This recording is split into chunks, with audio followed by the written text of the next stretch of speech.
At Riverside High School in Colorado, reputation meant everything. The hallways buzzed with whispers about who was tough, who was weak, and who ruled the social hierarchy. Nobody expected that a quiet 45-year-old woman with graying hair and reading glasses would become the most talked about person in the entire school. But sometimes, the most dangerous opponents are the ones you never see coming. Before we jump back in, tell us where you're tuning in from. And if this story touches you, make sure you're subscribed because tomorrow, I've saved something extra special for you. The morning sun cast long shadows across the parking lot of Riverside High as Sarah Mitchell pulled her modest Honda Civic into a space near the main entrance. She sat for a moment, adjusting her wire-rimmed glasses and smoothing down her simple gray cardigan. At 45, Sarah had the kind of unassuming appearance that made people's eyes glaze over her in grocery store lines. Her shoulder-length brown hair, streaked with premature silver, was pulled back in a practical ponytail. She carried herself with the slight stoop of someone who'd spent years hunched over books rather than standing tall in boardrooms.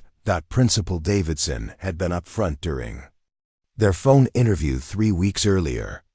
"I'll be honest with you, Mrs. Mitchell. We've had 4 teachers quit from this particular class in the past 2 years. These kids... they're challenging. Most of them are here because they've been kicked out of other programs. We call it our last chance classroom, though we don't advertise that to parents." Sarah had simply nodded, her voice calm and measured. "I understand, Mr. Davidson. Sometimes the most challenging students are the ones who need us most." What Principal Davidson didn't know was that Sarah Mitchell had once been Sarah the Hammer Rodriguez, a name that struck fear into opponents across the underground MMA circuit 15 years ago. 3 consecutive championship belts, an undefeated record, and a reputation for finishing fights in the first round. But that was another lifetime, before marriage, before her ex-husband's gambling debts forced her to disappear from the fighting world, before she'd quietly rebuilt her life as an educator in small towns across the Midwest. Now, walking through the main hallway of Riverside High, Sarah looked exactly what she appeared to be, a middle-aged substitute teacher hoping to make it through another day without incident. Students barely glanced at her as she made her way to room 247, her sensible flats making soft squeaking sounds against the polished linoleum.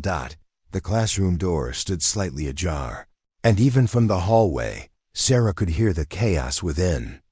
Loud music competed with shouting voices, punctuated by the occasional crash of something being thrown. She paused, took a deep breath, and pushed the door open. The scene that greeted her defied every expectation of what a high school classroom should look like. In the back corner, 3 students had pushed desks together to create a makeshift poker table, using packets of chips from the vending machine as currency. Near the windows, a girl with bright purple hair was spray painting what appeared to be a skull design on the wall, completely absorbed in her artwork. 2 boys were engaged in what looked like a wrestling match between the rows of desks, while their friends cheered and recorded on their phones. At the center of it all sat Tyler Brennan, the unofficial king of this particular jungle, at 17. Tyler had the build of someone who'd been lifting weights since middle school, broad shoulders, thick arms, and the kind of confident posture that commanded attention. His blonde hair was perfectly styled, and his designer clothes marked him as someone from money. More importantly, he had the kind of natural charisma that drew followers and intimidated teachers. Tyler was holding court from his throne, a teacher's chair he dragged to the middle of the room, regaling his audience with a story about some weekend party, when he noticed the woman standing in the doorway. "Oh, look what we have here," Tyler announced, his voice cutting through the noise. The room gradually quieted as all eyes turned towards Sarah. "Looks like they sent us another babysitter." Marcus Thompson, Tyler's closest ally, snickered from his perch on a nearby desk. Marcus was everything Tyler wasn't, lean where Tyler was broad, dark where Tyler was light, but equally intimidating in his own way. His reputation came from speed and unpredictability rather than raw strength. This one looks even older than the last lady. Think she lasts a week? More like 3 days, chimed Cassandra Wells. Though her friends called her Cass, she was the kind of beautiful that knew it was a weapon. Long auburn hair, perfect makeup despite the early hour, and clothes that pushed every boundary the dress code would allow. Cass had perfected the art of psychological warfare, able to reduce grown adults to stammering messes with nothing more than a well-placed comment and a withering stare. Sarah stepped fully into the room, closing the door behind her with a soft click. She surveyed the scene with the same calm expression she'd worn while facing opponents who outweighed her by 50 pounds. Setting her worn leather bag on the desk, she began pulling out her materials, a simple notebook, a few pens, and a thermos of coffee. "Excuse me," Tyler called out, not bothering to hide his amusement. "Did you get lost?" "The teacher's lounge is down the hall." "Yeah," Marcus added, jumping down from his desk perch. "We don't really do the whole learning thing here. Maybe you should try the remedial math class instead." Sarah continued her preparations, seemingly oblivious to their comments. She walked to the whiteboard, which was covered in graffiti and crude drawings, and began writing her name in neat, precise letters. Ms. Mitchell. Cass let out a dramatic sigh. "Great. Another one who thinks she can save us with kindness and understanding. How original." The girl with purple hair, Dakota Stone, looked up from her wall art for the first time. "You know what happened to the last teacher who tried to connect with us, right? She literally ran out crying. We've got it on video." This drew laughter from around the room, and several students began pulling out their phones, presumably to show the footage of their previous teacher's breakdown. Sarah finished writing her name and turned to face the class. For the first time, she spoke, her voice surprisingly steady and clear. "Good morning. I'm Ms. Mitchell, and I'll be your teacher for the remainder of the semester." "Teacher?" Tyler stood up from his chair, his full height making him tower over Sarah's modest 5'4" frame. "Lady, I don't know what they told you, but we eat teachers for breakfast here. You look like you should be at home knitting or something." "Yeah," Marcus circled around to Sarah's other side, like a predator testing for weakness. "What are you? Like 50?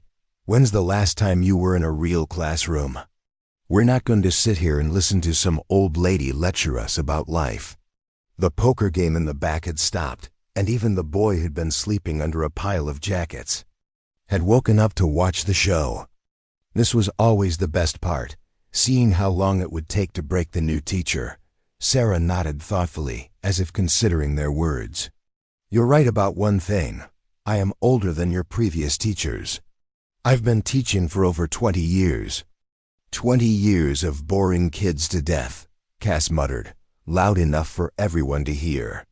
"And you're also right that I probably don't look like much," Sarah continued, completely unfazed. "I imagine I'm exactly what you expected when you heard you were getting another substitute." Tyler grinned, sensing victory. Finally someone who gets it. "Look, lady, Ms. Mitchell, you seem nice enough, but this isn't going to work. We've got our system here, and it doesn't include homework or tests or any of that stuff. Why don't you just sit at your desk, maybe grade some papers or something, and we'll all get along fine." The room erupted in agreements and laughter. This was going exactly as every other first day had gone. The new teacher would try to assert authority, the students would push back, and within a few days, another resignation letter would be on Principal Davidson's desk. But Sarah Mitchell wasn't like the other teachers they'd broken. As Tyler turned back toward his friends, confident that he'd established dominance, Sarah did something unexpected. She smiled, not the nervous, placating smile of someone trying to avoid conflict, but the quiet, knowing smile of someone who'd been underestimated before. "That's an interesting proposition, Tyler," she said, her voice carrying just far enough for everyone to hear. "But I have a different idea. She walked over to where Tyler had been sitting and gently moved his chair back to its proper place behind a desk. The simple action was performed without any aggression or confrontation, but something about the way she moved, fluid, precise, completely confident, made the room go quiet again. "See, I've learned something in my 20 years of teaching," Sarah continued, straightening up and brushing an imaginary speck of dust from her cardigan. "The students who work the hardest to convince everyone they're tough are usually the ones who need the most help. And the ones who think they've got everything figured out are the ones who have the most to learn." Tyler's face flushed red. Nobody talked to him like that, especially not some old lady who looked like she'd blow over in a strong wind. "Listen here, Grandma, Tyler." Sarah's voice didn't get louder, but something in her tone made him stop mid-sentence. "Sit down." For a moment, Tyler wavered. His reputation was on the line. Every pair of eyes in the room was watching to see what he'd do next. He couldn't back down from some middle-aged nobody, could he? But there was something about the way Sarah was looking at him, not with fear or anger, but with a kind of patient certainty that made him feel suddenly uncertain. It was the same look his grandmother used to give him when he was little and acting out, the look that somehow made him want to do better. Almost without realizing it, Tyler found himself moving toward the desk where Sarah had placed his chair. The room watched in stunned silence as their unofficial leader actually sat down. Sarah nodded approvingly. "Thank you. Now let's talk about what we're going to accomplish together this semester." The first battle was won, but Sarah knew it was only the beginning. She'd seen the flash of surprise in Tyler's eyes, the way Marcus had straightened up when she'd spoken with authority, the curious look Dakota had given her when she'd moved Tyler's chair with such casual confidence. They thought they knew who she was, but they had no idea what they were dealing with. And for the first time in years, Sarah Mitchell felt the familiar thrill of a challenge worth accepting. The silence that followed Tyler's unexpected compliance lasted exactly 7 seconds before Marcus jumped back into action, clearly uncomfortable with his leader's momentary weakness. "Hold up," Marcus said, sliding off his desk with the fluid grace of someone who'd spent years avoiding authority figures. "Just because Tyler decided to play nice doesn't mean the rest of us are buying into this whole teacher act. Preparing and narrating this story took us a lot of time, so if you are enjoying it, subscribe to our channel. It means a lot to us. Now back to the story." He gestured broadly around the room, his voice rising with theatrical flair. "Look around, Ms. Mitchell. Half of these desks are broken. There's graffiti covering every surface. And the last teacher left behind a whole box of tissues because she spent most of her time crying. You really think you're different?" Sarah opened her thermos and poured herself a cup of coffee, the rich aroma filling the immediate area around her desk. She took a slow sip, her eyes moving methodically around the room, taking inventory of every detail Marcus had mentioned and dozens more he hadn't. "You're absolutely right, Marcus," she said finally, setting down her cup. "This room has seen better days." Cass leaned forward in her chair, sensing an opportunity. "So you admit this is hopeless? That we're just a lost cause dumped in the worst classroom in the school?" "I didn't say hopeless," Sarah replied, pulling a small notebook from her bag. "I said it's seen better days. There's a difference." She stood up and walked over to where Dakota had been spray painting the wall. The purple-haired girl tensed, clearly expecting to be yelled at for the vandalism. Instead, Sarah studied the artwork with genuine interest. "This is actually quite good," Sarah said, tracing the air around the skull design without touching the still wet paint. "The shading technique shows real skill." "Where did you learn to do this?" Dakota blinked, clearly thrown off balance. What? The crosshatching here." Sarah pointed to a section where Dakota had created depth through careful line work. "It's not easy to get that kind of dimension with spray paint. Most people just do flat colors. Nobody's ever." Dakota started, then caught herself. I mean, it's just tagging. It's not supposed to be art or whatever. Sarah nodded thoughtfully. Michelangelo probably said the same thing when he was painting the Sistine Chapel. It's just a ceiling, not supposed to be art or whatever. A few students snickered, but not mockingly. There was something different about this laughter, surprised rather than cruel. Tyler, still seated but clearly struggling with the unfamiliar position, couldn't stay quiet. Are you seriously comparing her wall destruction to Michelangelo? I'm comparing talent to talent, Sarah said simply. Though I suspect Dakota's never had anyone teach her how to channel it properly. She moved on before Dakota could respond, walking over to where two students, Jake Morrison and Alex Shun, had abandoned their wrestling match and were now sitting awkwardly on the floor between desks. Interesting technique you were using earlier, Sarah said to Jake, a stocky kid with calloused hands and dirt permanently embedded under his fingernails. That takedown attempt, you were going for a single leg, but your positioning was off. Jake stared at her in confusion. What? Your wrestling move, Sarah clarified. You dropped your level well, but you didn't secure the leg properly before driving through. Against someone with good balance, they'd sprawl and you'd end up face down. The room had gone completely quiet again, but this time it was fascination rather than hostility. Alex, who'd been on the receiving end of Jake's takedown attempt, sat up straighter. How do you know about wrestling? Alex asked. He was smaller than Jake but wiry, with the kind of nervous energy that suggested he was always ready to run or fight. Sarah smiled, and for just a moment, something flickered in her eyes, a flash of the competitor she used to be. I've seen my share of takedowns over the years. She continued her circuit of the room, stopping next at the poker table where 3 students were still holding their cards, but no longer playing. The chips they'd been using as currency were scattered across the desktop in neat piles. Interesting betting strategy, Sarah observed, looking at the chip distribution. Tommy, you've got the biggest stack, but you're sitting in the worst position for reading your opponents. Tommy Rodriguez, no relation to Sarah's former fighting name, was a thin kid with quick eyes and quicker hands. He'd been dealing cards with the smooth efficiency of someone who'd spent considerable time around gambling. You play poker? Tommy asked, his voice carrying a hint of respect that hadn't been there minutes earlier. I've played a few hands, Sarah said neutrally. Though I learned that the best way to win is knowing when not to play at all. She gestured to the chips.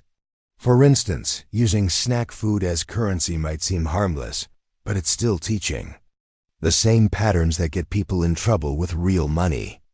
The brain doesn't distinguish between poker chips and potato chips when it comes to forming habits. Tommy's eyes narrowed.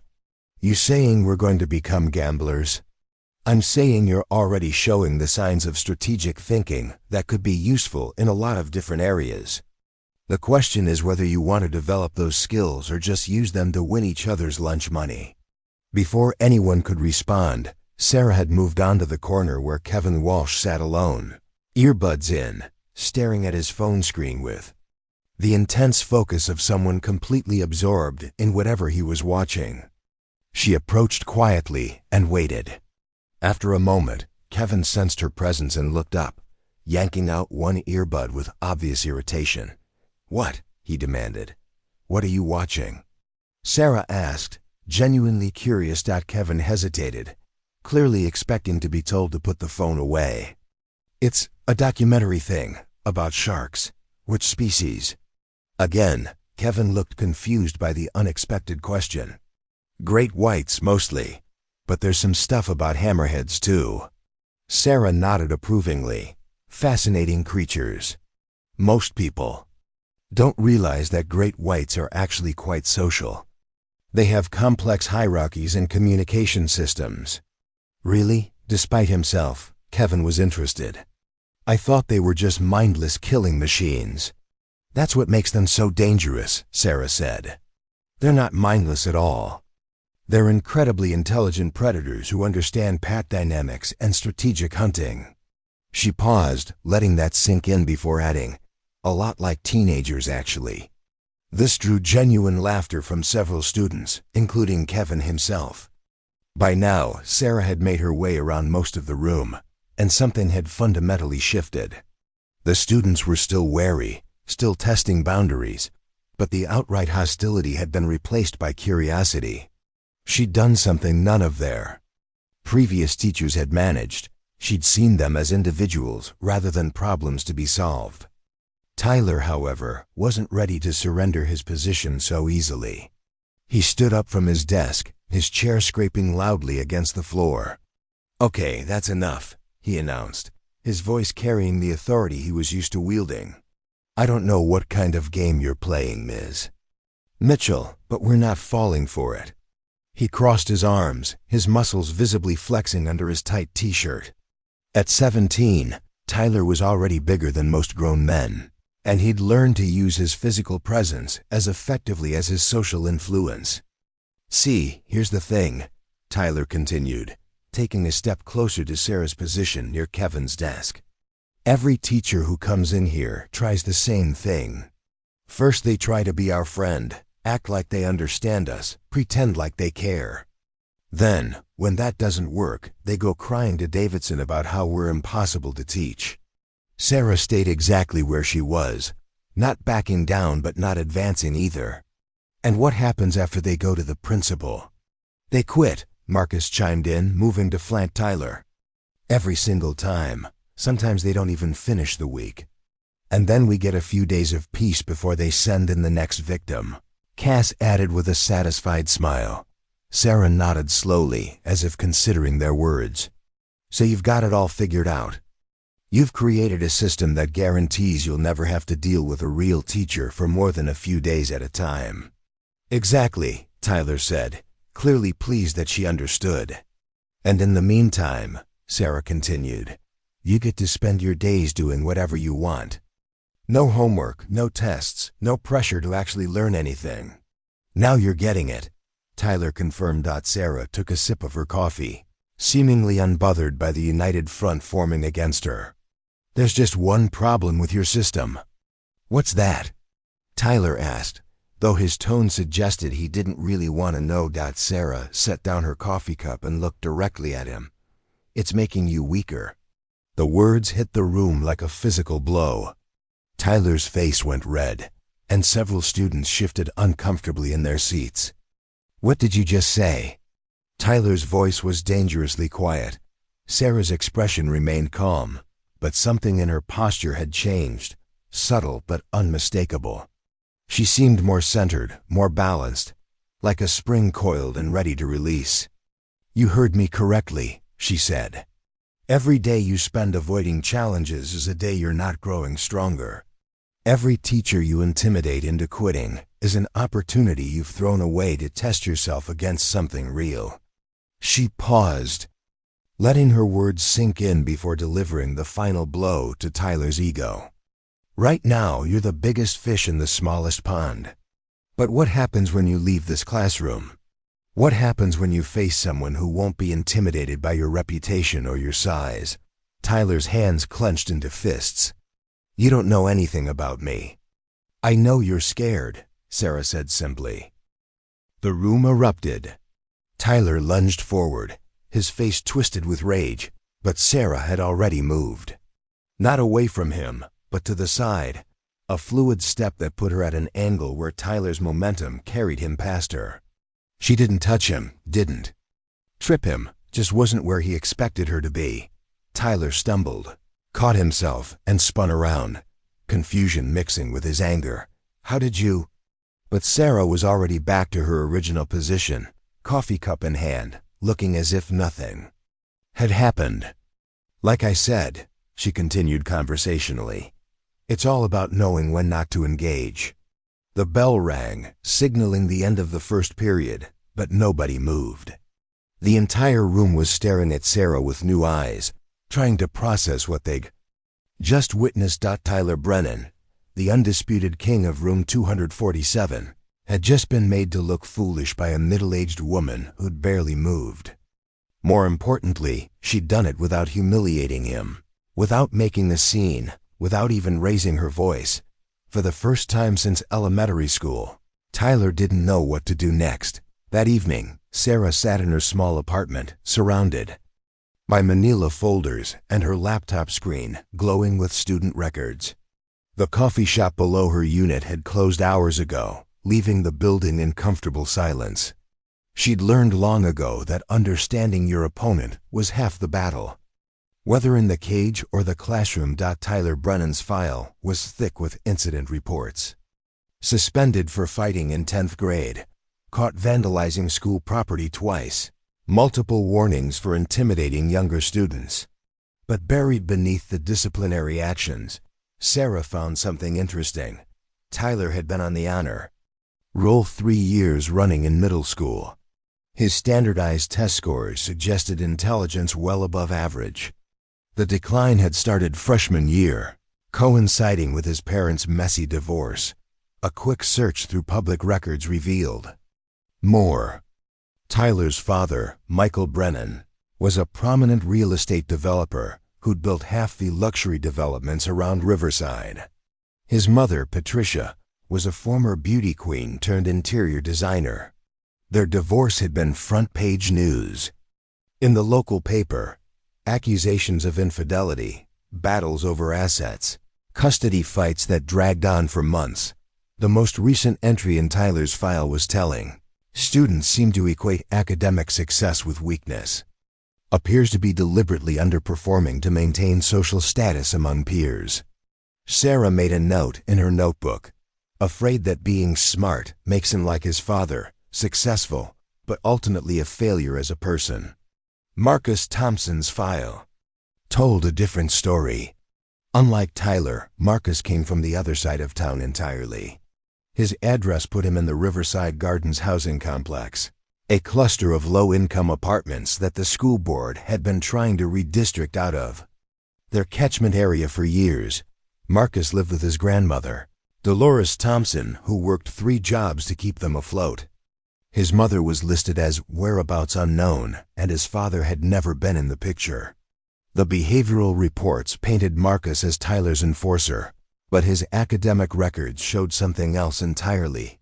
Perfect attendance until this year, and teacher comments that consistently described him as helpful and eager to please, until he'd fallen in with Tyler's crowd. The breakthrough came when Sarah found Marcus's middle school art portfolio, digitized and stored in the system. Page after page of detailed pencil drawings, landscapes, portraits, architectural studies that showed incredible attention to detail and perspective. His art teacher had written, "Marcus has genuine talent and could pursue this professionally. With proper training, recommend advanced placement art classes." That recommendation had never been followed. Instead, Marcus had been placed in the same remedial track as Tyler, where artistic ability was seen as irrelevant. Sarah's note: uses aggression to protect himself from disappointment. Gave up on dreams to survive in Tyler's world. Cassandra Wells presented the most complex puzzle. Her file was almost clean, no major disciplinary issues. Decent grades when she bothered to apply herself. Teachers who described her as capable but disengaged. On paper, Cass looked like a typical underachiever from a middle-class family. But Sarah dug deeper, accessing the counselor's notes that most teachers never saw. 3 years ago, Cass had been hospitalized for what was officially listed as exhaustion. But the medical records suggested something more serious. The counselor's notes mentioned family pressure, perfectionist tendencies, and possible eating disorder. A search through social media revealed the real story. Cass's mother, Elena Wells, was a former Miss Colorado who ran a successful modeling agency. Her Instagram was filled with photos of Cass at various beauty pageants, always perfectly made up, always smiling, always winning. The comments from her mother were telling. Cassie took first place again. Beauty and brains, she gets it from her mama. #proudmom, #futuremodel. Double quotes. But the pageant photo stopped abruptly 2 years ago. The last entry showed Cass in a hospital bed, looking gaunt and exhausted, with her mother's caption, "My baby girl." is taking a little break from competing to focus on her health. She'd be back stronger than ever. She never went back. Instead, she'd transformed herself into the sharp-tongued queen bee of room 247, using her beauty and intelligence as weapons rather than achievements. Sarah's note: choose to be feared rather than judged. Controls others because she couldn't control her own life. Dakota Stone's background was easier to piece together, mainly because she'd never tried to hide it.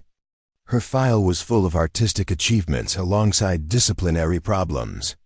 Caught spray painting the gymnasium, suspended for dyeing her hair during school hours, written up for wearing clothing that violated dress code, but also winner of 3 regional art competitions and recipient of a scholarship to summer art camp. The tragic element came in the family section. Dakota's parents had been killed in a car accident when she was 14, leaving her in the care of her Aunt Rebecca Stone, a well-meaning but overwhelmed woman who worked as a nurse at the local hospital. The aunt's statement to the school counselor was heartbreaking. "I love Dakota, but I don't understand her. She was such a sweet, normal kid before the accident. Now she's angry all the time, and I don't know how to help her." The rebellion had started as grief and evolved into identity. Dakota used shock value, the purple hair, the aggressive clothing, the public artwork, to keep people at a distance. If she looked dangerous, people wouldn't try to get close enough to leave her. Sarah's note: art is her language for pain, pushes people away before they can abandon her. Jake Morrison's file revealed a young man caught between worlds. His academic records showed consistent C's and D's, but his teacher's comments suggested the grades didn't reflect his actual ability. Jake demonstrates understanding during class discussions, but struggles with written assignments. Excellent problem-solving skills but difficulty expressing ideas on paper. Appears to have processing issues that make traditional testing difficult. The family information provided context. Jake's father, Robert Morrison, was a construction foreman who'd built his reputation with his hands. His mother, Linda, worked part-time at the school cafeteria. Blue-collar family, honest work, but limited understanding of learning disabilities. Jake had been tested for dyslexia twice, but the results were inconclusive, leaving him an academic limbo. The wrestling connection made sense now. Jake's body intelligence far exceeded his academic performance. He could read physical situations intuitively, understanding leverage and balance in ways that his brain couldn't translate to reading and writing. Sarah's note: brilliant in ways the school system doesn't measure. Feels stupid because he learns differently. Alex Chun's story was perhaps the most heartbreaking. His parents, David and Lee Chun, were both doctors who'd immigrated from Taiwan with dreams of providing their son with every opportunity they'd never had. Alex's early academic records were stellar. Straight A's through elementary school, advanced placement classes, teacher recommendations for gifted programs. The breakdown had started in 7th grade. The pressure to excel, combined with cultural expectations and language barriers at home, had created a perfect storm of anxiety. Alex had developed what the counselor termed selective mutism. He could speak perfectly well, but chose not to in most social situations. His parents' response had been to increase the pressure. More tutoring, more extracurricular activities, more expectations. Alex had eventually rebelled by deliberately failing classes and gravitating toward students who didn't expect anything from him at all. Sarah's note: choose failure over impossible. Standards: silence as protection from criticism. Tommy Rodriguez came from a family where gambling wasn't just entertainment, it was survival. His father, Carlos Rodriguez, drove a delivery truck during the day and played poker in underground games at night. Tommy had learned card counting and probability calculations not from math class, but from watching his father try to win rent money. The family lived paycheck to paycheck, sometimes winning big but more often losing what little they had. Tommy's poker skills weren't just showing off, They were practical preparation for a world where mathematical probability might be the difference between eating and going hungry. But beneath the survival skills, Sarah found evidence of genuine mathematical ability. Tommy's standardized test scores in mathematics were off the charts, even though his other subjects lagged behind. He could calculate complex odds in his head faster than most people could use a calculator. Sarah's note: uses gambling skills to survive family dysfunction. Mathematical genius trapped in a poverty mindset. Kevin Walsh's obsession with sharks wasn't random, it was escapism. His file revealed a young man dealing with severe social anxiety and mild autism spectrum traits. Kevin's parents, both accountants, were loving but struggled to understand their son's intense interests and social difficulties. Kevin's research into sharks was actually quite sophisticated. He'd been corresponding with marine biologists, contributing to online databases, and had even had a paper about shark behavior patterns published in a junior naturalist magazine. His teachers saw him as distracted and antisocial, but Kevin was actually engaged in real scientific work that was beyond high school level. Sarah's note: uses specialized knowledge to cope with social confusion. Natural scientists are misunderstood as problematic students. As Sarah closed the last file, she leaned back in her chair and stretched muscles that remembered countless training sessions. Each of these students was like a fighter she'd faced in the cage, dangerous not because they were evil, but because they were protecting something vulnerable. Tomorrow, the real work will begin. She'd identified their strengths, understood their pain, and recognized their potential. Now she needed to figure out how to reach them, not as a group, but as individuals who'd been convinced that their best qualities were actually weaknesses. In the cage, Sarah had learned that every opponent had a tell, a subtle movement or expression that revealed their next move. Students had calls too, but instead of telegraphing attacks, they telegraphed their hopes. Tyler's tell was the flash of pride when someone acknowledged his intelligence. Marcus showed his artistic soul every time he unconsciously sketched in notebook margins. Cass revealed her vulnerability when she forgot to be cruel for just a moment. Dakota's real self emerged through her art. Jake came alive when working with his hands. Alex showed brilliance in the rare moments he felt safe enough to speak. Tommy's mathematical mind surfaced whenever numbers were involved. Kevin glowed when discussing his scientific interests. Sarah smiled, feeling the familiar pre-fight excitement building in her chest.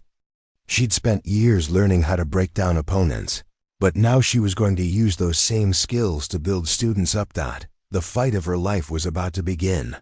The next morning, Sarah arrived at school carrying a large cardboard box and wearing paint-splattered jeans instead of her usual conservative attire. Word had spread through the hallways about the previous day's events, how the new teacher had somehow made Tyler Brennan back down without even touching him. Students lingered near room 247, hoping to catch a glimpse of whatever was about to happen next. Sarah entered the classroom to find her students arranged in their usual chaos. But there was a subtle difference. They were watching her more carefully now, no longer dismissing her as just another substitute. Tyler sat rigidly in his assigned seat, clearly uncomfortable with his new position, but unwilling to openly challenge her again so soon. "Good morning," Sarah said, setting the box on her desk with a deliberate thud that got everyone's attention. "Today we're going to do something different." She opened the box and began pulling out supplies: high-quality acrylic paints, professional brushes, canvas boards, sketch pads, and sculpting clay. The art supplies were clearly expensive, not the cheap classroom material students were used to. Dakota's purple head shot up immediately, her carefully maintained bored expression cracking for just a moment. "What's all that for?" "Art therapy," Sarah replied matter-of-factly. "Studies show that creative expression helps process complex emotions and reduces aggressive behavior. Since traditional classroom methods haven't been working with this group, we're going to try something that might actually help you." Tyler scoffed, but Sarah noticed he was staring at the supplies with undisguised curiosity. We're not in kindergarten. We don't need finger painting to work out our feelings. You're absolutely right, Sarah agreed, surprising him. This isn't finger painting. This is advanced artistic technique. Dakota, would you mind coming up here? Dakota hesitated, torn between her desire to maintain her rebellious image and her obvious interest in the art supplies. Curiosity won out, and she approached Sarah's desk cautiously. Sarah handed her a professional-grade brush and a palette knife. These are the tools working artists use. The kind who make six-figure incomes selling their work to galleries in New York and Los Angeles. She opened a tube of paint, not the watery tempera students were used to, but rich, pigmented acrylic that held its color vibrantly. Real artists don't work with broken crayons and dried-out markers. They use professional materials because their work matters. Dakota's hands trembled slightly as she accepted the brush. I don't know what you want me to paint. Paint your anger. Sarah said simply, not words or symbols, emotions. Show me what rage looks like when it's beautiful instead of destructive. While Dakota moved to a corner with a canvas, Sarah turned her attention to Marcus. I need someone with steady hands and an eye for detail. Marcus, you're with me. She led him to a table where she'd laid out architectural blueprints, actual construction plans for a community center renovation project. A friend of mine is an architect.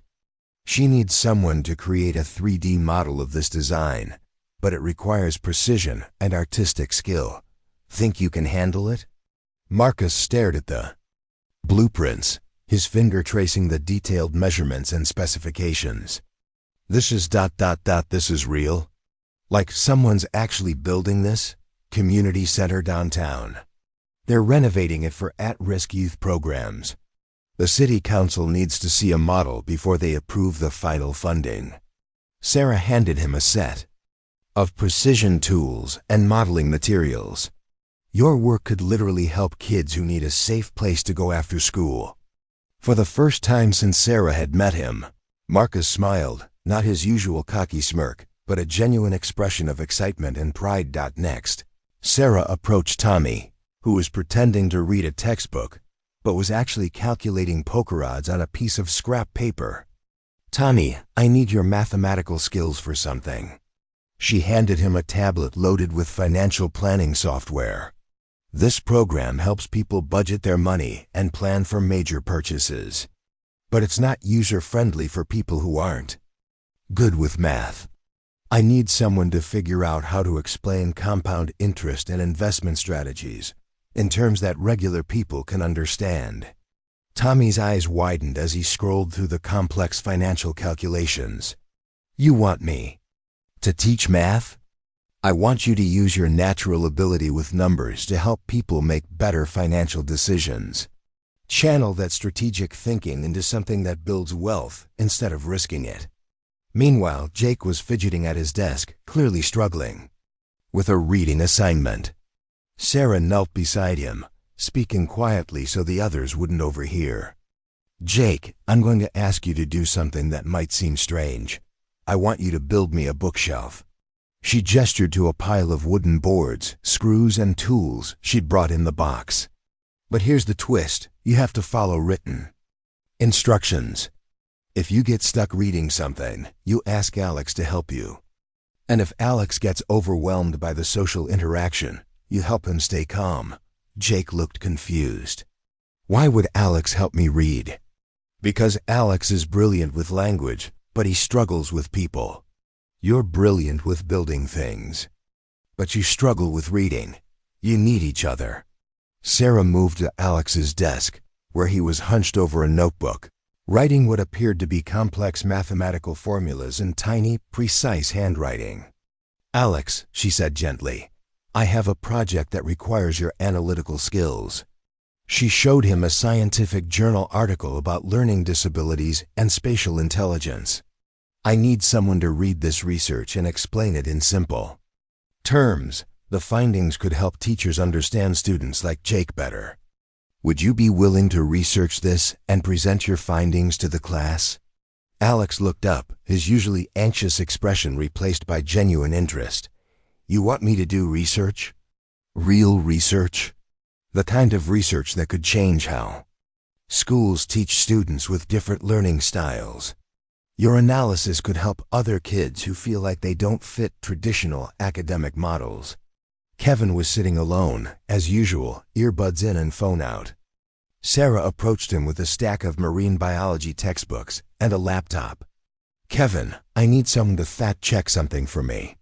I've been reading about shark behavior patterns, but I think some of these sources might be outdated or inaccurate. Kevin pulled out his earbuds immediately, his eyes lighting up. Which sources? What kind of behavior patterns? Sarah opened one of the textbooks to a chapter on great white feeding habits. This says great whites are primarily solitary hunters, but I've seen documentaries that suggest they sometimes cooperate. What does the current research say? Oh, that's totally wrong, Kevin said, his usual quiet demeanor disappearing as he launched into an explanation. Recent studies from the Monterey Bay Aquarium show that great whites actually have complex social hierarchies. There was this paper, published last year. Finally, Sarah turned to Cass, who had been watching the entire process with her usual skeptical expression, clearly waiting for the catch. Cassandra, I saved the most challenging project for you. She handed Cass a folder filled with college brochures, scholarship applications, and career planning materials.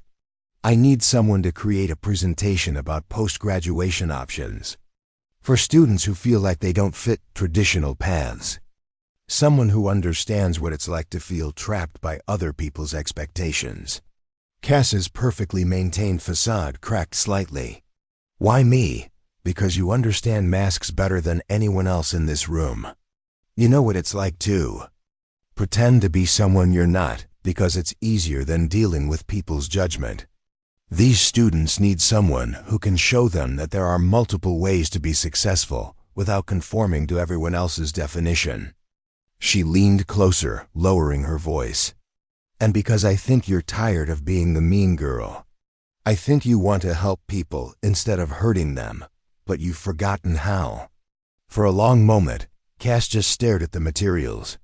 Then, almost imperceptibly, she nodded. Sarah stepped back and surveyed the room. Every student was engaged in meaningful work, not busy work designed to keep them quiet, but real projects that utilized their actual talents and addressed their deeper needs. Tyler, who had been watching everything with growing frustration, finally exploded. What about me? Don't I get some special project to make me feel better about myself? Sarah turned to him with a smile. Tyler, you get the hardest job of all. She handed him a leadership handbook and a clipboard with names of all the students in the class. You're going to coordinate all these projects. Make sure everyone has what they need, resolve conflicts when they arise, and present the final results to Principal Davidson at the end of the month. Tyler stared at the materials. You want me to be in charge? I want you to lead. There's a difference. A leader makes sure everyone succeeds, not just themselves.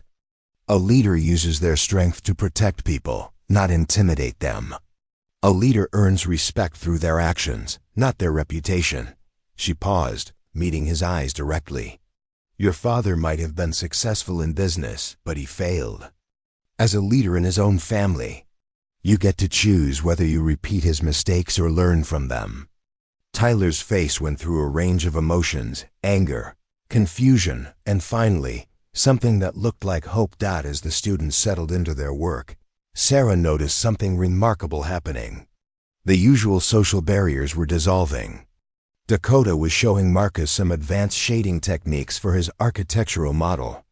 Tommy was helping Alex understand the financial implications of his research. Jake was patiently explaining construction basics to Kevin, who was surprisingly interested in the engineering aspects.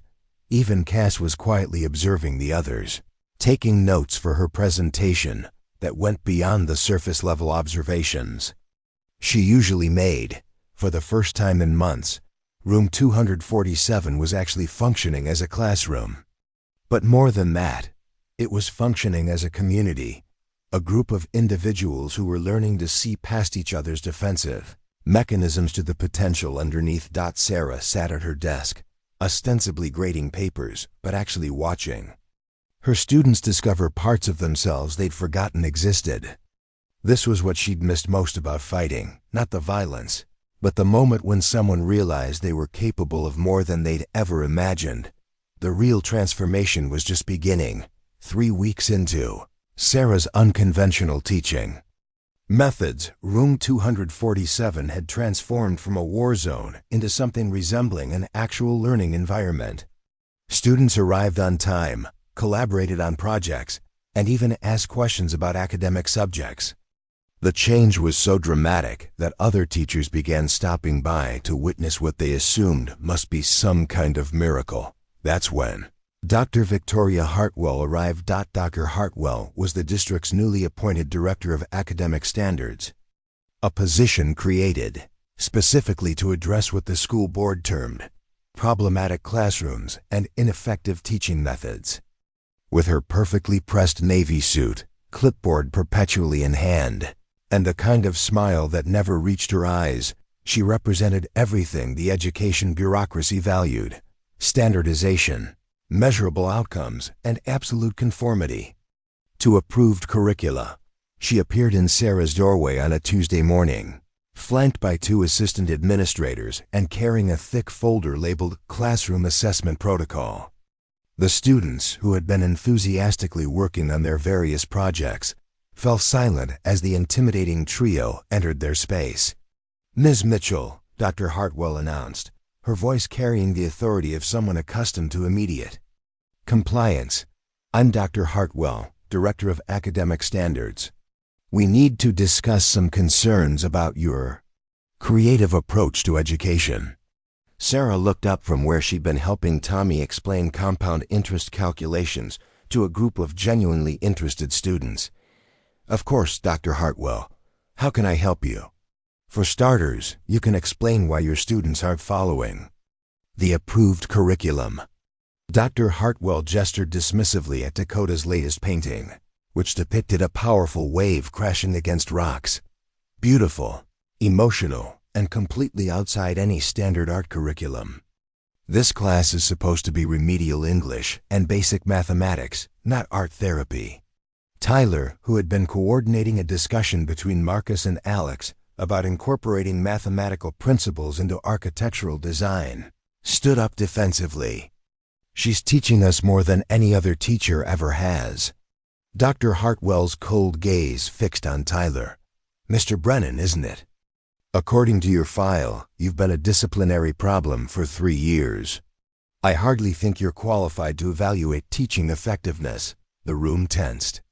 Sarah could see Tyler's hands clenched into fists, his face flushing red with the familiar anger that had defined his reputation. But instead of exploding, he looked to Sarah, waiting for her guidance. "Tyler makes a valid point," Sarah said calmly. "Perhaps you'd like to see what the students have accomplished in the past 3 weeks." "What I'd like to see," Dr. Hartwell replied, opening her folder and pulling out a stack of standardized worksheets, "is evidence that these students are meeting state-mandated learning objectives. Can your students solve quadratic equations? Can they write a 5-paragraph essay analyzing Shakespeare? Can they demonstrate mastery of the scientific method?" Jake looked up from the bookshelf he'd been building with Alex's help. "I can solve engineering problems now. Isn't that kind of like math?" "That's not the same thing," Dr. Hartwell snapped. "Real learning follows proven methodologies, not feel-good projects that waste taxpayer resources." She turned back to Sarah, her expression growing more severe. "Ms. Mitchell, I've reviewed your background. 20 years of teaching experience, yet no advanced degrees in education, no certifications in current pedagogical techniques. Your methods may seem innovative, but they're not scientifically validated." Kevin, who rarely spoke in class, surprised everyone by raising his hand. But Ms. Mitchell's approach is scientifically validated. I researched it. Multiple studies show that project-based learning improves retention rates and emotional regulation in at-risk student populations. Dr. Hartwell's smile became even more brittle. Mr. Walsh, while I appreciate your enthusiasm, actual education research requires peer review and institutional oversight, not Google searches and YouTube videos. The dismissive tone hit Kevin like a physical blow. His face flushed, and he immediately hunched back over his desk, retreating into the shell Sarah had worked so hard to help him break out of. "That was unnecessary," Sarah said, her voice still calm but carrying a subtle edge that made several students look up sharply. Kevin's research was thorough and academically sound. Perhaps if you reviewed his sources instead of dismissing them, you might learn something. The temperature in the room seemed to drop several degrees. Dr. Hartwell was clearly not accustomed to being challenged, especially not by a substitute teacher in front of students. "Ms. Mitchell, I think you misunderstand your position here. I'm not here to debate educational theory with you. I'm here to inform you that effective immediately, this class will return to standard curriculum delivery methods. These ... projects ... will be discontinued, and students will focus on measurable academic outcomes." She gestured to her assistants, who began distributing stacks of workbooks and test preparation materials. "Mr. Johnson will be observing your classes for the remainder of the week to ensure compliance with district standards. Any deviation from approved materials will result in immediate termination." Marcus slammed his hand down on his desk, making everyone jump. "You can't just come in here and destroy everything we've been working on. That architectural model isn't just some stupid project. It's going to help kids in our neighborhood." "Mr. Thompson," Dr. Hartwell's voice was ice cold, "your previous teachers described you as belligerent and unteachable. This emotional outburst only confirms their assessment. Perhaps if you'd focused more on actual learning and less on arts and crafts, you wouldn't be in a remedial program." The cruelty of the comment hit Marcus like a physical blow.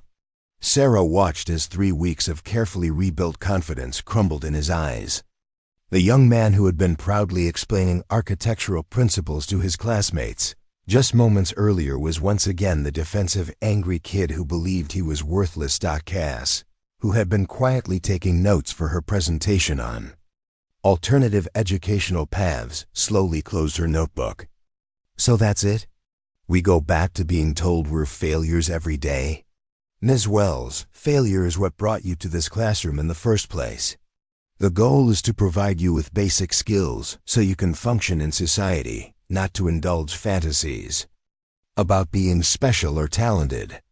Dakota's paintbrush snapped in her hand. The girl who had been creating beautiful, emotionally complex artwork was suddenly the angry, rebellious teen who expressed herself through destruction rather than creation. "You people are all the same. You don't actually care if we learn anything. You just want us to shut up and disappear." "Miss Stone, that attitude is exactly why traditional disciplinary measures exist. Perhaps a few days of suspension will help. You adjust your perspective." The dominoes were falling exactly as they had with every previous teacher.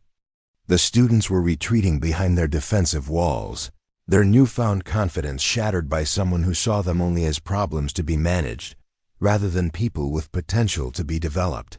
But then Tommy stood up, his hands shaking with emotion.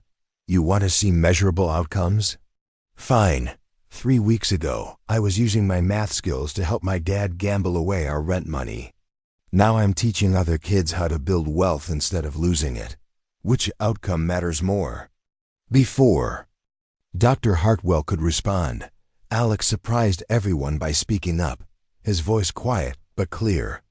"And 3 weeks ago, I hadn't spoken in class for 2 years because every time I tried, teachers made me feel stupid for thinking differently. Now I'm conducting real research that could help other students like me. How do you measure that on a standardized test?" Dr. Hartwell's facade of professional courtesy was beginning to crack. These anecdotal improvements are not quantifiable data. Real education is measured through objective assessment, not emotional manipulation. Emotional manipulation? Sarah's voice remained steady, but there was something in her tone that made everyone in the room pay attention. Is that what you call helping students discover their strengths and build confidence? I call it an unproven methodology that wastes resources and fails to prepare students for the real world. Dr. Hartwell shot back. These children need structure, discipline, and measurable academic progress. What they don't need is a teacher who thinks she knows better than decades of educational research. The room had gone completely silent. Sarah stood slowly, and several students noticed something different about the way she moved. More fluid, more controlled, like a coiled spring ready to release. Dr. Hartwell, Sarah said, her voice taking on a quality none of the students had heard before, not louder, but somehow more present, more commanding. I've spent 20 years in education, and I've learned that the most dangerous people in any system are those who mistake compliance for learning and control for teaching. She took a step forward, and Dr. Hartwell unconsciously took a step back. These students aren't problems to be solved or data points to be measured. They're human beings with unique talents and individual needs. And if you can't see that, then you have no business being in education at all. Dr. Hartwell's professional mask slipped completely, revealing the petty authoritarianism underneath. How dare you lecture me about education? You're nothing but a substitute teacher who's been here for 3 weeks.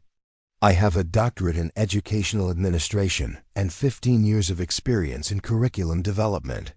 And yet, Sarah replied, her voice still eerily calm, in 15 years, how many students like these have you actually helped? How many lives have you changed for the better? How many kids have left your programs feeling more confident and capable than when they arrived? The question hung in the air like a challenge. Dr. Hartwell's face flushed red, but she seemed unable to formulate a response. Into the silence, Tyler spoke up, his voice carrying a new kind of authority, not the bullying dominance he'd wielded before, but genuine leadership. Dr. Hartwell, you want measurable outcomes? Here's one. 3 weeks ago, this class had the highest dropout rate, the most disciplinary incidents, and the lowest test scores in the school. Since Ms. Mitchell arrived, we haven't had a single incident report. Attendance is up 90%, and every student in this room is engaged in learning. He gestured around the room at his classmates, who were all watching with rapt attention. You can take away our projects. You can force us back into your workbooks and standardize tests, but you can't take away what we've learned about ourselves. And what we've learned is that we're not the failures you want us to believe we are. Dr. Hartwell's authority was slipping away, and she knew it. Desperate to reassert control, she made a fatal error in judgment. Mr. Brennan, you're clearly being manipulated by an adult who has filled your head with unrealistic expectations.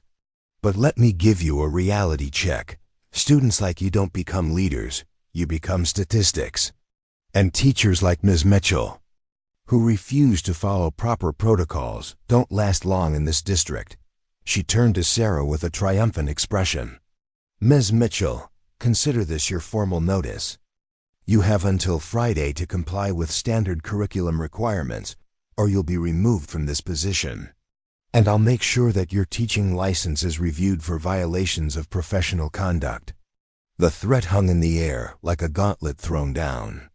Sarah looked around the room at her students, at Dakota clutching the broken pieces of her paintbrush, at Marcus staring at his architectural model like it was already being torn down, at Kevin withdrawing back into his shell, at all of them. Preparing to retreat behind the walls she'd worked so hard to help them tear down. For a moment, the old Sarah Mitchell might have backed down, might have apologized and agreed to follow the rules to keep her job. But as she looked at these students who had trusted her enough to be vulnerable, who had believed her when she told them they were capable of more than anyone expected, Sarah felt something she hadn't experienced in years, the familiar pre-fight, surge of adrenaline that told her it was time to stop holding back. "Dr. Hartwell," Sarah said, her voice carrying a new edge that made everyone in the room sit up straighter. "I appreciate your position, and I understand the pressure you're under to show measurable results. But I'm afraid I can't comply with your request." Dr. Hartwell smiled, thinking she'd won. "Then you leave me no choice but to, because," Sarah continued, cutting her off, "my students and I have work to finish. And unlike some people in education, I don't abandon my commitments when things get difficult." The battle lines were drawn. Dr. Hartwell had the authority, the bureaucracy, and the power of the system behind her. But Sarah had something more dangerous, the loyalty of students, who had finally found someone who believed in them. The real fight was about to begin. The next morning arrived with the kind of tension that made the air itself feel heavy. Sarah walked through the school hallways, aware that every conversation stopped as she passed. Every glance lingered a moment too long. Word had spread about her confrontation with Dr. Hartwell, and the entire faculty was watching to see who would emerge victorious from this battle. Between innovation and institutional authority, Mr. Johnson, Dr. Hartwell's chosen observer, had positioned himself in the back corner of room 247 with his clipboard and evaluation forms spread across a student desk like weapons of bureaucratic warfare. His presence was meant to intimidate, to remind everyone that Sarah was now being watched, judged, and documented for any deviation from approved teaching methods. But as Sarah's students filed into the classroom, something remarkable happened. Instead of the usual chaos or the subdued compliance she might have expected, they moved with purpose. Tyler held the door for classmates. Marcus had brought extra supplies for their collaborative projects. Dakota carried a portfolio of her artwork with obvious pride. Even Alex made eye contact with his classmates and offered quiet good mornings. Dr. Hartwell's attempt to break their spirit had backfired spectacularly. Instead of retreating into their old defensive patterns, the students had found something worth fighting for. "Good morning, everyone," Sarah said, her voice carrying its usual calm warmth, despite the observer in the corner taking notes on her every word. "I know yesterday was difficult, but I want you to know that nothing has changed about what we're doing here."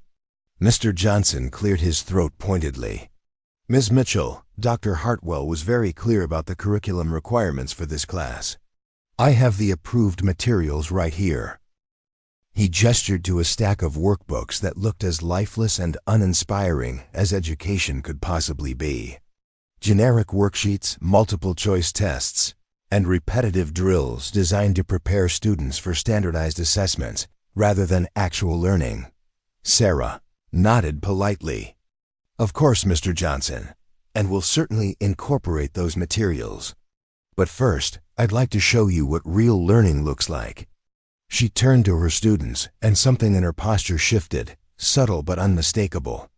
The mild-mannered substitute teacher facade was beginning to crack, revealing glimpses of someone far more formidable underneath.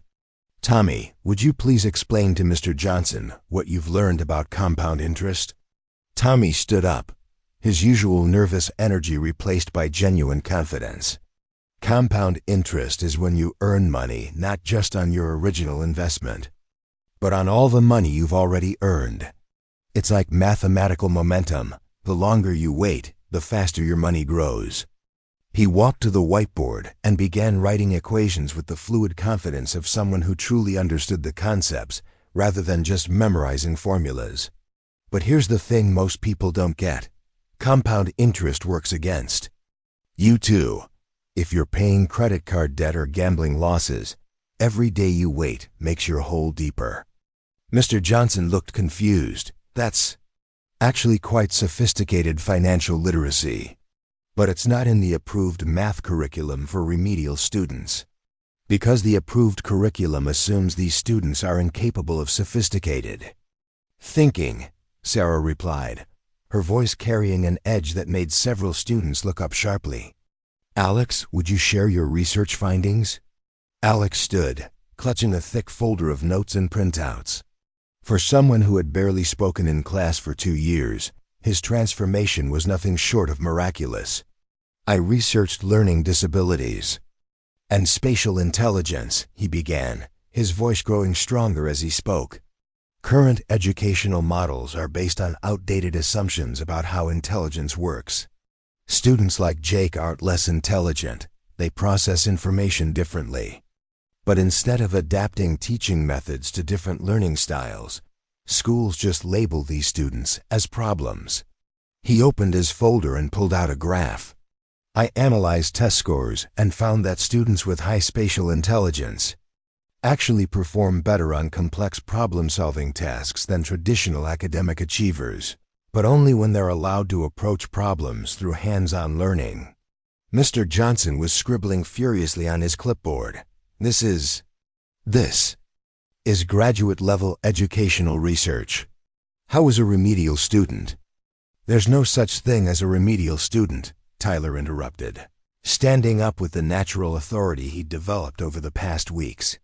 There are just students who haven't been taught in ways that work for them. He gestured around the room. Look at what we've accomplished. Marcus created an architectural model that the city council is actually using for planning decisions. Dakota's artwork is being considered for a gallery show in downtown. Kevin's research has been cited by actual marine biologists. But none of this follows standard curriculum guidelines, Mr. Johnson protested, clearly struggling to reconcile what he was seeing with what he'd been trained to expect. Standard curriculum guidelines, Dakota said, her voice sharp with the kind of clarity that comes from finally understanding your own worth, are designed to make us all the same. But we're not the same. And that's not a problem to be fixed, it's a strength to be developed. She stood next to her latest painting, a powerful piece that somehow managed to capture both rage and hope in swirling blues and golds. 3 weeks ago, I was spray painting walls because I thought destruction was the only way to make people notice me. Now I'm creating art that actually means something. The room was electric with the kind of energy that comes when people discover they're capable of far more than anyone ever expected. But Mr. Johnson was clearly uncomfortable with this deviation from his expected narrative. Miss Mitchell, he said, his voice rising slightly, while these projects may seem impressive, they're not preparing students for the realities of standardized testing and college entrance requirements. Dr. Hartwell has made it very clear that this class needs to focus on measurable academic outcomes. Sarah's eyes flashed, and for just a moment, several students caught a glimpse of something that didn't match her mild-mannered teacher persona at all. Mr. Johnson, what exactly do you think we've been measuring here? She moved to the whiteboard and began writing statistics with swift, precise strokes. Attendance, up 90%. Disciplinary incidents, down 100%. Student engagement in learning activities, up 95%. Peer collaboration, up 85%. Self-reported confidence levels, up 78%. She turned to face him, and her posture had changed completely. Gone was the slightly stooped, apologetic stance of a substitute teacher hoping to avoid conflict. In its place was the balanced, centered presence of someone absolutely certain of their ground. Or perhaps Dr. Hartwell prefers different measurements. Test anxiety levels among at-risk students, down 65%. Dropout intentions, down 80%. Students planning to pursue post-secondary education, up 70%. Mr. Johnson was writing frantically, clearly overwhelmed by the data. But But how do you know these statistics? We don't have systems in place to measure. Because I actually pay attention to my students, Sarah said, her voice carrying a quiet intensity that made everyone in the room focus completely on her words. I notice when Kevin stops hiding behind his earbuds. I notice when Alex starts making eye contact. I notice when Marcus walks into the room standing up straight instead of slouching. She took a step closer to Mr. Johnson, and he unconsciously leaned back in his chair. Real teaching isn't about forcing information into students' heads like you're stuffing data into a computer. It's about recognizing what's already there and helping it grow. The classroom had gone completely silent. Even Mr. Johnson had stopped writing, caught up in the transformation happening before his eyes. Sarah Mitchell, the quiet substitute teacher, was revealing herself to be something far more formidable. But more importantly, Sarah continued, her voice taking on a quality that none of them had heard before, not louder, but somehow more present, more commanding. Real education is about teaching students to think for themselves, to solve problems creatively, and to stand up for what they believe in. She gestured around the room at her students who were watching with rapt attention. These students aren't learning to be compliant test takers. They're learning to be innovators, creators, and leaders. They're learning that their differences aren't deficits, they're advantages. At that moment, the classroom door burst open, and Dr. Hartwell strode in, flanked by 2 security guards and carrying a folder that looked ominous official. "Ms. Mitchell," she announced, her voice cutting through the suddenly tense atmosphere, "I've come to inform you that your employment with this district has been terminated, effective immediately." The students erupted in protests, but Dr. Hartwell held up a hand in silence. Furthermore, formal complaints had been filed with the State Education Board regarding your unprofessional conduct and failure to follow approved curriculum standards. Sarah didn't move, didn't flinch, didn't show any of the submissive behavior Dr. Hartwell was clearly expecting. Instead, she smiled, not the nervous, placating smile of someone trying to avoid conflict, but the quiet, knowing smile of someone who'd been underestimated one too many times. "Dr. Hartwell," Sarah said, her voice carrying the same eerily calm quality that had made Tyler back down weeks earlier, "I think there's been a misunderstanding." "There's no misunderstanding," Dr. Hartwell snapped. "You were given clear instructions to follow district protocols, and you've deliberately defied those instructions. Security will escort you from the building immediately." One of the security guards, a large man who clearly expected this to be a routine removal of a troublesome employee, stepped forward. "Ma'am, you'll need to come with us." Sarah looked around the room at her students, at Tyler, who had learned to lead through service rather than intimidation, at Marcus, whose artistic talents were finally being recognized, at Dakota, who had channeled her pain into beauty, at Alex, who had found his voice, at all of them who had trusted her enough to be vulnerable, to try to believe they were worth more than the system's low expectations. "Actually," Sarah said, her voice taking on a new quality that made everyone in the room pay attention, "I don't think I will." The security guard blinked, clearly not expecting resistance from a middle-aged substitute teacher. "Ma'am, you don't understand. This isn't optional." Sarah's smile widened, and suddenly there was something in her eyes that didn't match her cardigan and sensible shoes at all. "No, I don't think you understand." She took a step toward the security guard, and her movement was fluid in a way that immediately caught the attention of anyone who had ever seen trained fighters. "These are my students. This is my classroom. And you're not taking me anywhere until I'm ready to go." Dr. Hartwell's face flushed red. "How dare you? Security, remove this woman immediately."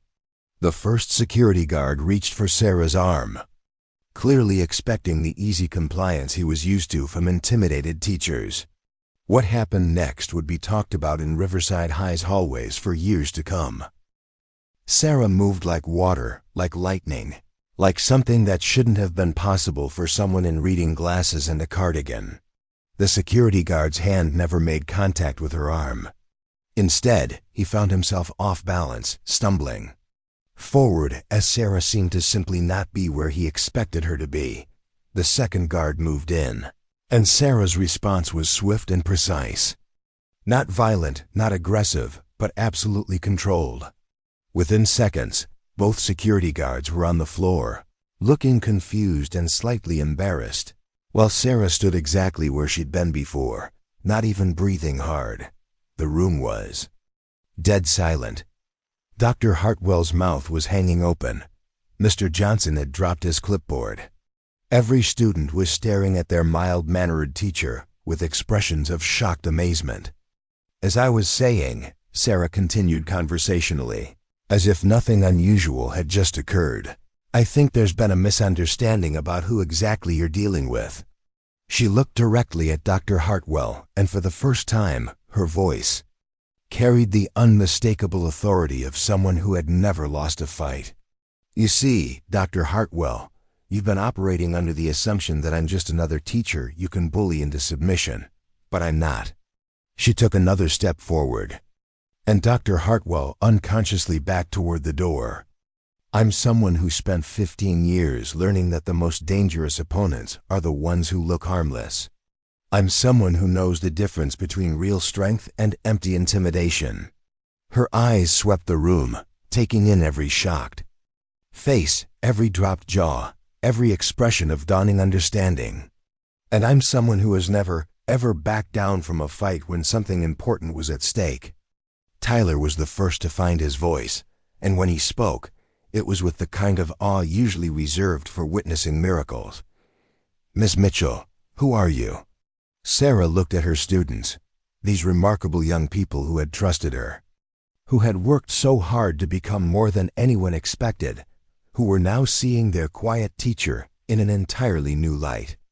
I'm someone who knows what it's like to be underestimated, she said simply. And I'm someone who's going to make sure that never happens to any of you. The revelation hung in the air like electricity.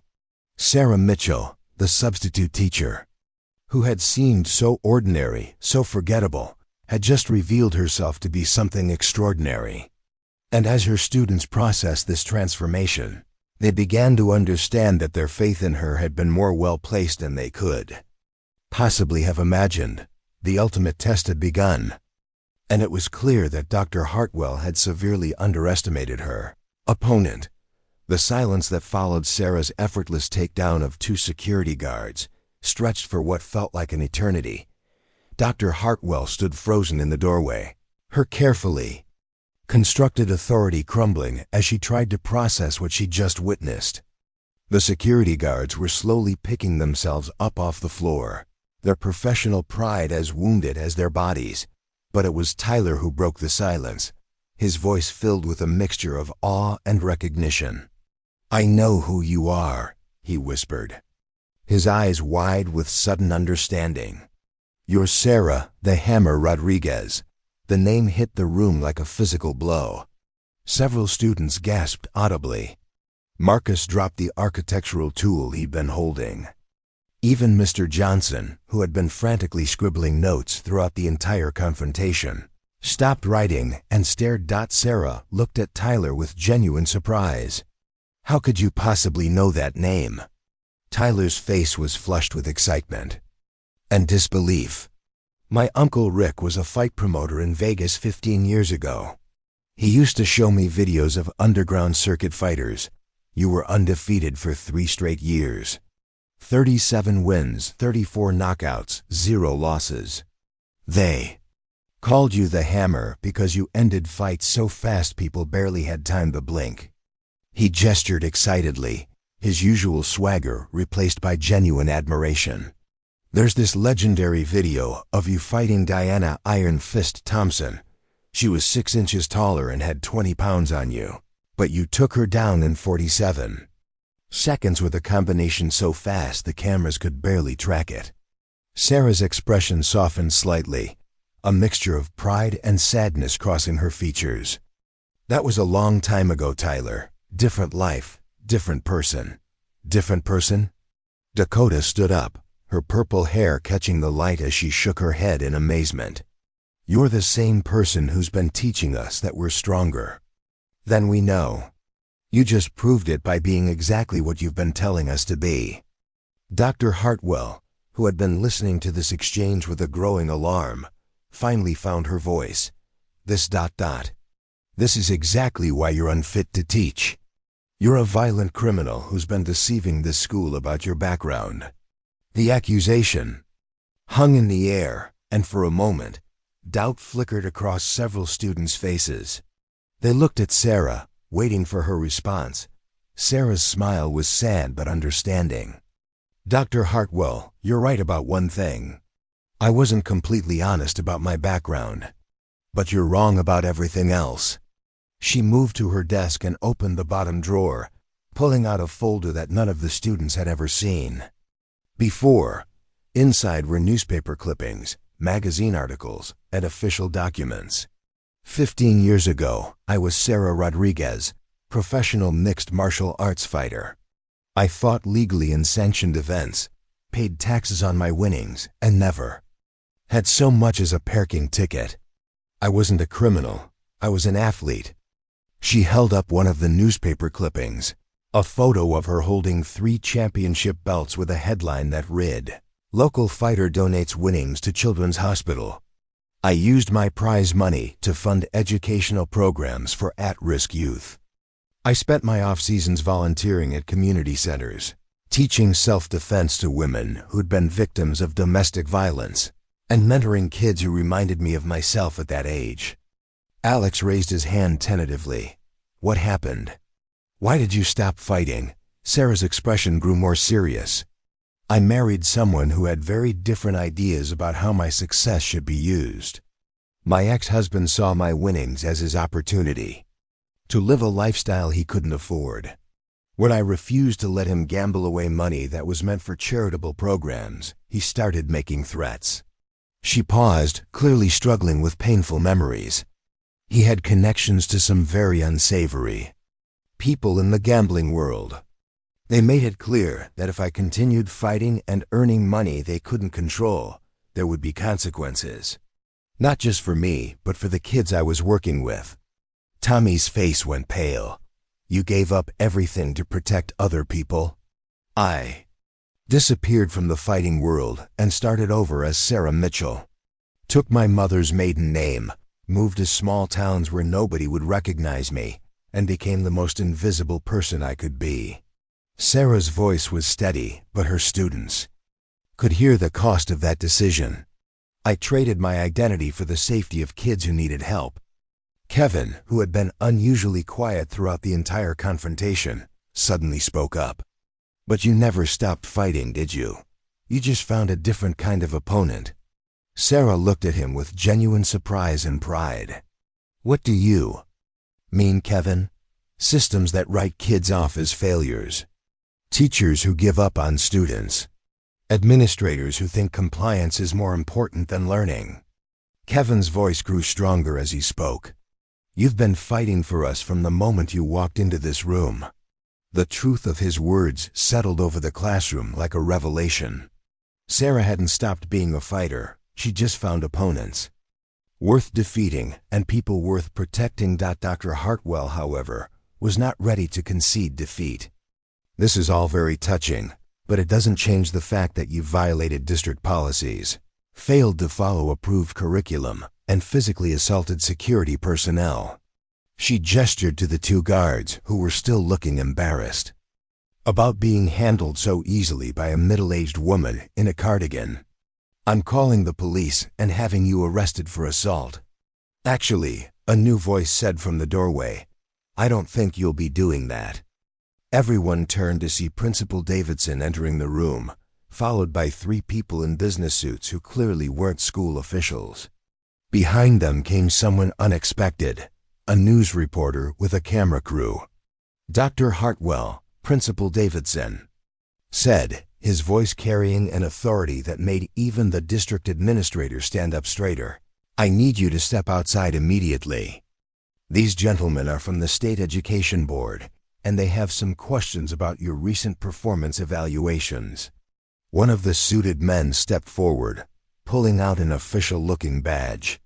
"Dr. Hartwell, I'm Inspector Martinez from the State Education Oversight Committee.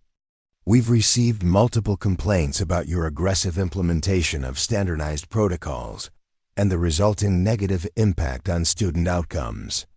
The Dr. Hartwell's face went white. "Complaints? What complaints?" 17 teachers have filed formal grievances about your methods in the past 6 months, Inspector Martinez continued.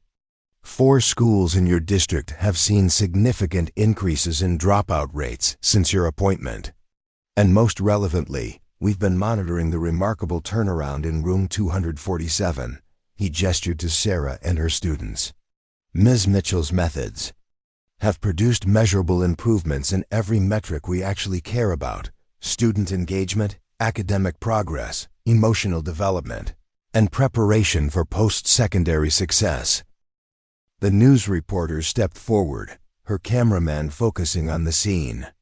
I'm Jennifer Walsh from Channel 7 News. We've been investigating success stories in education, and room 247 has become a model that other districts are asking to study.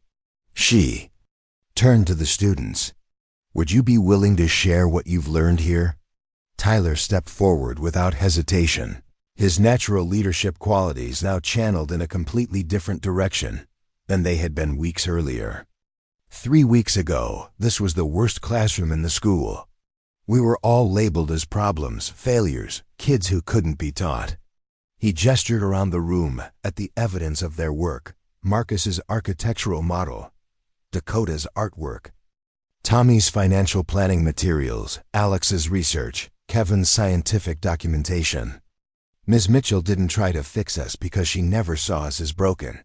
She helped us discover strengths we didn't know we had. Marcus joined him, his voice steady with newfound confidence. I'm going to study architecture in college. Not because someone lowered the standards for me, but because someone showed me that my artistic abilities could be channeled into something that builds instead of destroys. Dakota held up her latest painting, a piece that somehow captured both struggle and hope in brilliant colors. I learned that anger can create beauty instead of destruction. That being different isn't something to hide from, it's something to celebrate. One by one, each student stepped forward to share their transformation. Alex spoke about finding his voice and his passion for research. Tommy discussed using mathematical skills to build wealth instead of losing it.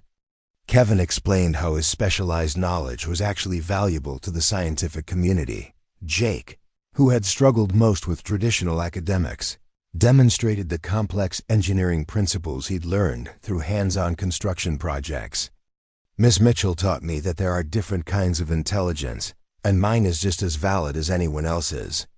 Dr. Hartwell watched this display with growing horror, realizing that her attempt to destroy Sarah's program had instead brought it into the spotlight as an exemplary model of educational innovation. This is ridiculous, she protested. These students are supposed to be in remedial programs. They can't possibly be performing at these levels. Inspector Martinez pulled out a tablet and began reading statistics. Actually, Dr. Hartwell, the data suggests otherwise. Miss Mitchell's students have shown the highest rate of academic improvement in the district. Their test scores have increased an average of 47%, but more importantly, their engagement and retention rates are unprecedented. He looked directly at Dr. Hartwell with obvious disappointment. Furthermore, our investigation has revealed that your evaluation of Miss Mitchell was based not on student outcomes, but on her refusal to comply with methods that were actually harming student progress. The inspector turned to Sarah with a respectful nod. Ms. Mitchell, the State Board would like to formally request that you consider developing a training program for other educators. Your methods appear to be exactly what we need to address the crisis in at-risk student education. Sarah looked around the room at her students, who were beaming with pride not just in their own accomplishments, but in seeing their teacher finally receive the recognition she deserved. I appreciate the offer, Sarah said carefully, but my priority has to be my students. They trusted me when nobody else would, and I won't abandon them for any career opportunity. Tyler stepped forward again, and this time his voice carried the full authority of someone who had truly learned to lead. Ms. Mitchell, you taught us that real strength comes from helping others discover their own power. Maybe it's time for you to help more kids the way you helped us. He looked around at his classmates, who all nodded in agreement. We'll be fine. You gave us something nobody can take away. the knowledge that we're capable of amazing things. But there are other kids out there who need what you have to give. Sarah's eyes filled with tears as she realized that her greatest success wasn't just in transforming these individual students, but in teaching them to believe in transformation itself. The news reporter stepped closer with her microphone. Ms. Mitchell, what would you say to other educators who think these kinds of results are impossible with at-risk students? Sarah looked directly into the camera, her voice carrying the quiet authority of someone who had faced down every kind of opponent and emerged victorious. I'd say that there's no such thing as an at-risk student, only students at risk of being underestimated. Every child has something extraordinary inside them.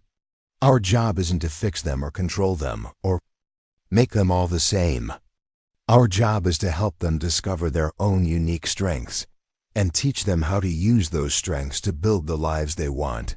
She paused, looking around at her students one more time. And I'd say that the most dangerous thing any educator can do is mistake compliance for learning. Real education isn't about creating obedient test takers. It's about creating confident, capable, creative human beings who know their own worth. Dr. Hartwell made one last desperate attempt to salvage her authority. This is all very inspiring, but you still violated district policies. You still failed to follow approved protocols. Sarah turned to her with the same calm smile that had preceded every victory in her fighting career. Dr. Hartwell, you're absolutely right. I did violate your policies. Because your policies were designed to fail these students, and I refuse to be part of that failure. She gestured around the room at the evidence of genuine learning and growth.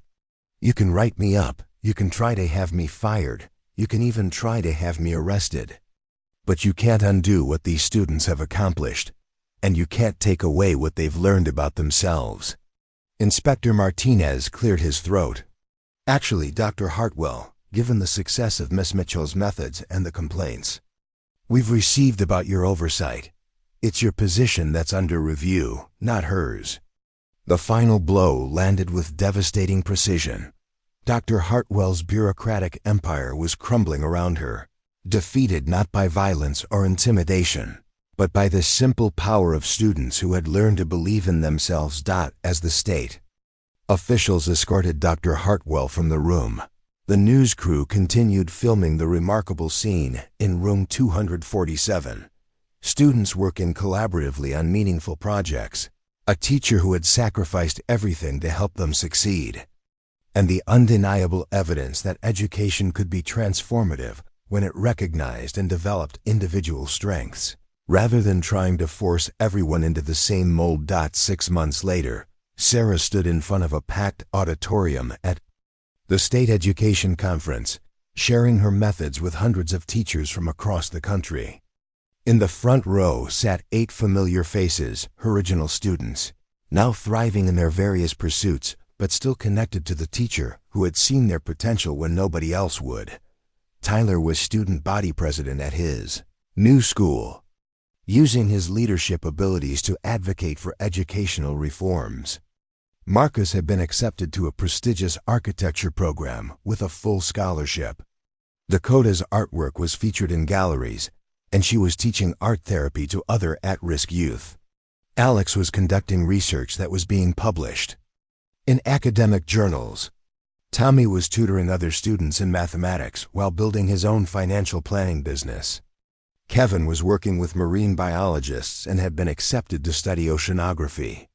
Jake was thriving in a technical program that recognized his hands-on intelligence, but perhaps the most important transformation was in Sarah herself. She had learned that her greatest strength wasn't in the individual battles she could win, but in the fighters she could create. She had stopped hiding behind the facade of Sarah Mitchell and reclaimed her identity as Sarah Rodriguez, not the fighter who dominated opponents, but the educator who empowered students to dominate their own limitations. As she concluded her presentation to thunderous applause, Sarah looked out at the audience of educators and remembered the lesson that had taken her decades to learn. The Most important fights aren't won in cages or classrooms, but in the hearts and minds of people who discover they're capable of far more than anyone ever expected. The transformation was complete, but the fight would continue. One student, one classroom, one belief in human potential at a time. Up next, you've got two more standout stories right on your screen. If this one hits the mark, you won't want to pass these up. Just click and check them out.